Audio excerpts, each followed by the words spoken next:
This is Professor Russell James coming to you from Texas Tech University. Welcome to today's lecture from Visual Plan Giving, an introduction to the law and taxation of charitable gift planning. Welcome to Valuing Gifts of Property, Part 1, The Rules. This is Professor Russell James. To begin the topic of valuing charitable gifts of property, it is useful to consider why this topic is so important. As discussed previously, the vast majority of wealth in this country is not held in cash, savings accounts, checking accounts, or money market accounts.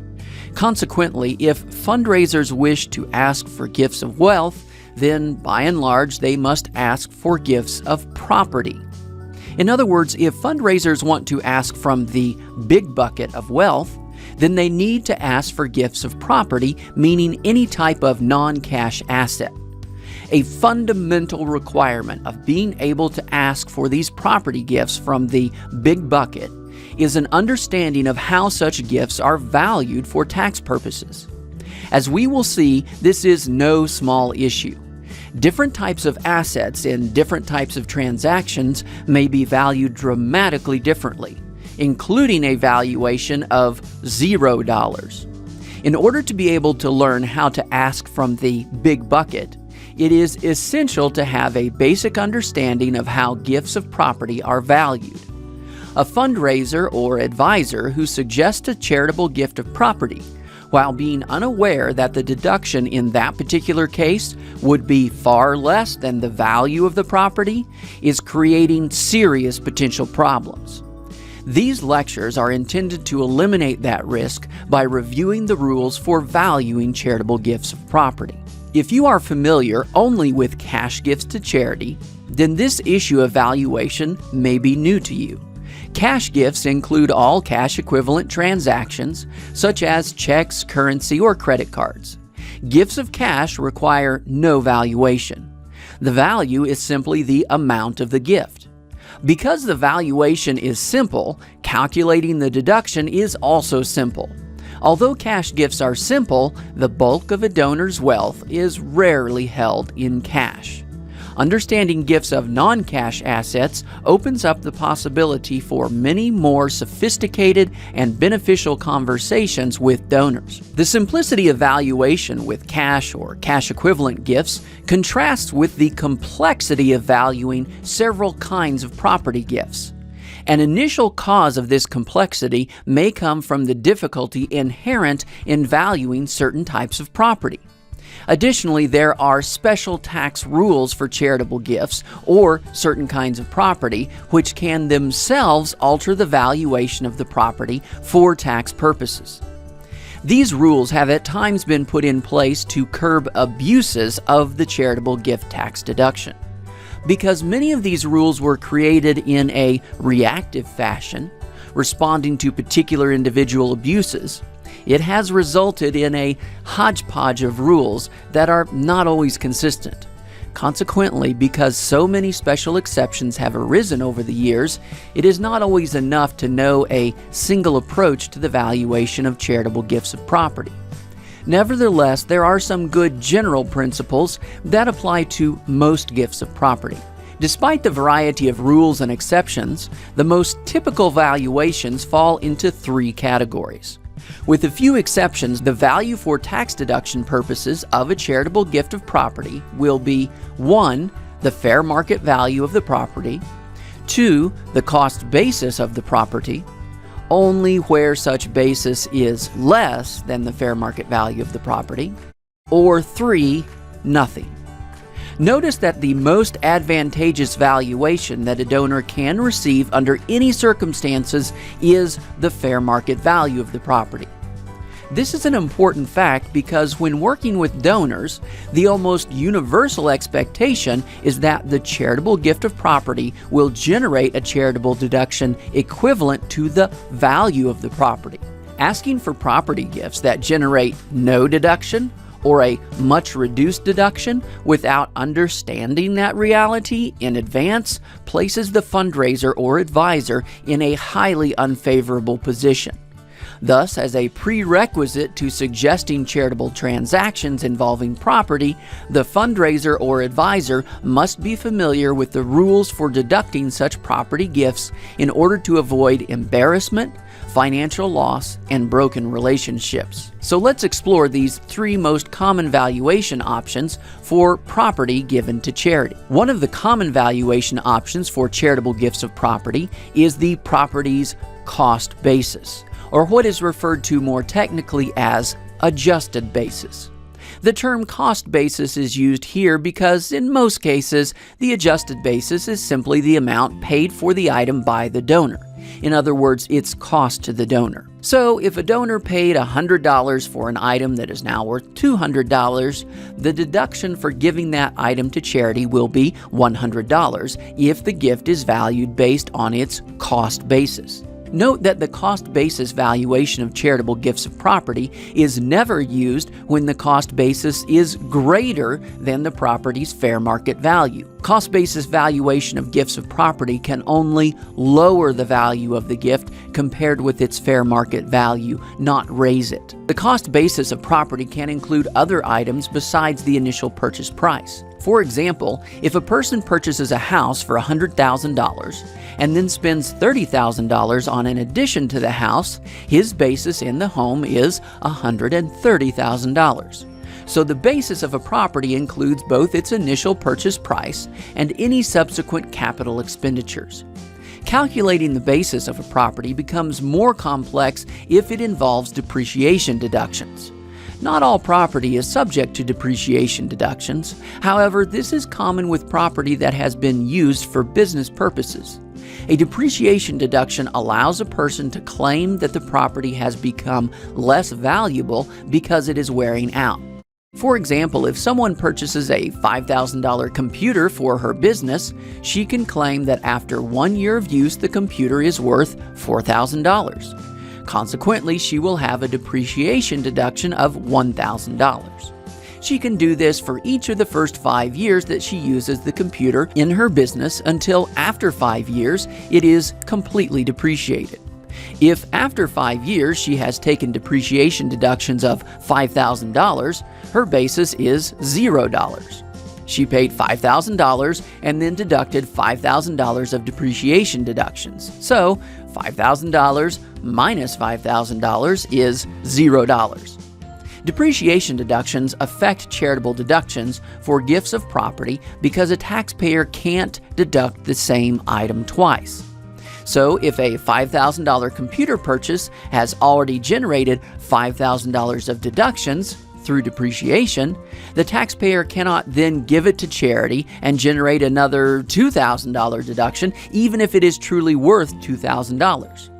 This would mean deducting the same item twice. As a result, the value of property for purposes of determining the charitable deduction is always reduced by any depreciation deductions that have already been taken. This is true both for gifts that are valued at cost basis and for gifts that are valued at fair market value. Of course, not all property can be depreciated. In fact, depreciation is not a concern in most property gift transactions. But it is an important concept to keep in mind for those cases when it does arise. Primarily physical items used in business operations. Charitable gifts of property can also be valued at their current fair market value. The IRS indicates that fair market value is the price that property would sell for on the open market. It is the price that would be agreed on between a willing buyer and a willing seller, with neither being required to act and both having reasonable knowledge of the relevant facts. For our purposes, it is easiest to think of fair market value as simply the answer to the question, what could you normally sell it for?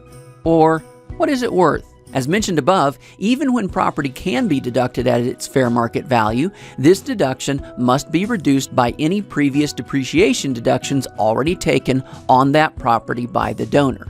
Because, again, deducting the same dollar more than once is not allowed.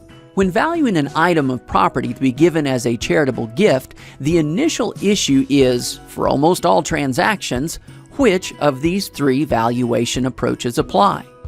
How will the item be valued for purposes of the charitable tax deduction? Will the donor be able to deduct its fair market value? its basis, or nothing at all. Next, we will review the basic framework that determines which of these deduction amounts the donor can use. When proceeds from the sale of the property would have been considered ordinary income if the donor had sold the property, rather than given it to a charity, then the donor may deduct only his or her basis in the property. For example, if a cobbler received $100 for selling a pair of his shoes, this money is considered to be ordinary income. Selling shoes is his ordinary business. If the cobbler gave a pair of shoes that normally sells for $100 to a charity, his deduction would not be $100, the fair market value. Instead, his deduction would be limited to his cost basis in the shoes. In other words, his cost of materials in the shoes. Similarly, if an artist painted a painting and gave it to a charity, her deduction would be limited to the cost of the canvas and paint used in the painting. Just as with the cobbler selling shoes, if the artist had sold the painting, the money from the sale would have been taxed as ordinary income to the artist. The cost basis valuation also applies to any property that has been held by the donor for 1 year or less. If this property had been sold for a profit, the profit would have been short-term capital gain. All such short-term capital gain property is valued at its basis for purposes of the charitable deduction. Any property that would have generated a loss if sold would not be valued at its basis because, in that case, the basis would be higher than the fair market value.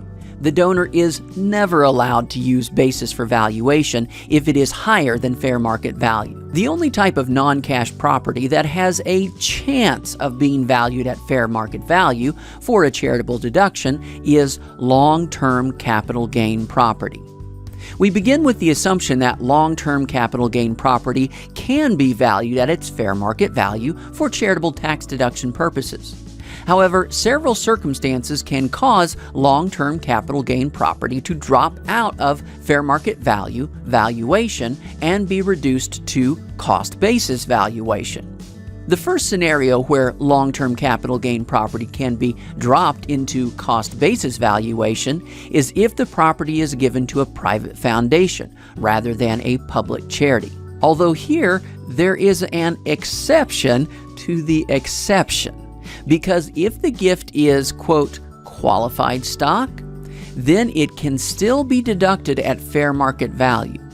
Another reason that long-term capital gain property may not be valued at fair market value for tax deduction purposes is if the donor has made a, quote, special election to accept the lower valuation in exchange for a higher charitable deduction income limitation. This is discussed in the lectures on income limitations for charitable deductions. A third circumstance when long-term capital gain property will not be valued at its fair market value is when such property is, quote, unrelated use, tangible personal property.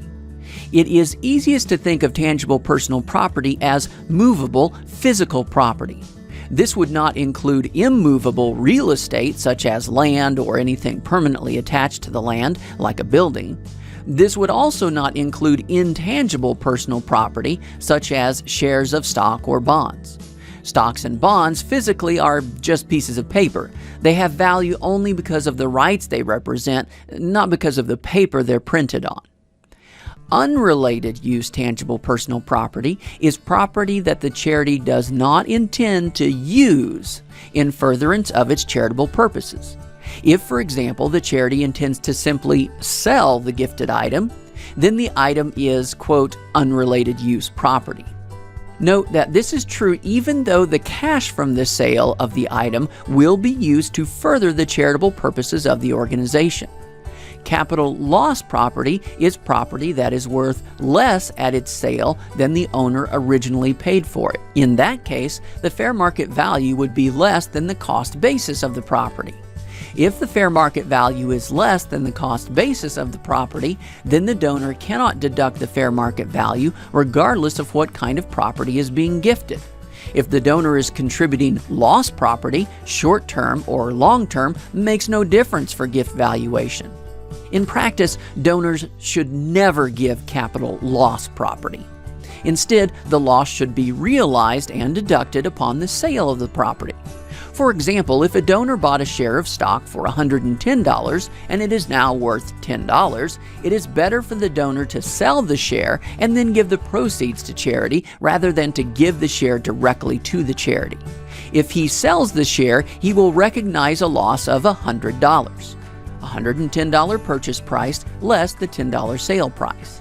This loss can offset other gains that he might otherwise have to pay taxes on. But if he gives the share directly to a charity, he loses the ability to recognize that loss, and so he loses a valuable tax benefit. The charitable tax deduction is the same whether he gives the share directly to the charity or sells the share and then gives the proceeds to the charity. In other words, $10. This is why capital loss property should not be given directly to the charity, but instead should be sold and the proceeds given to the charity. This has been Valuing Gifts of Property, Part 1, The Rules. Join us next time for Valuing Gifts of Property, Part 2, Examples.